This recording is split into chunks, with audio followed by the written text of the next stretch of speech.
ہندوستان کے حالات کو دیکھ رہا ہوں، آپ پتہ نہیں کس نظر سے دیکھ رہے ہیں. مجھے نظر آتا ہے کہ ہندوستان میں کوئی مسجد، کوئی مدرسہ، کوئی درگاہ آنے والے وقت میں محفوظ نہیں ہے.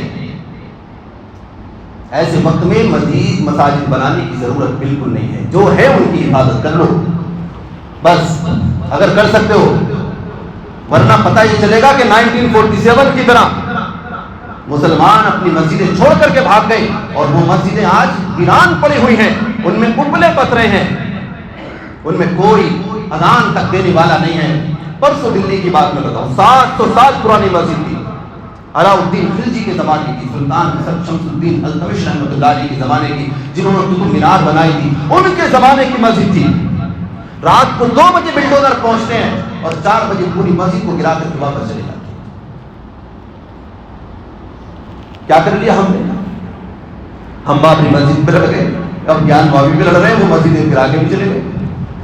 صرف ایک ہی مسجد مقدس ہے، دوسری نہیں ہے. ہر مسجد کا تقدس برابر ہے، مسجد بڑی ہو، چھوٹی ہو، نئی ہو، پرانی ہو.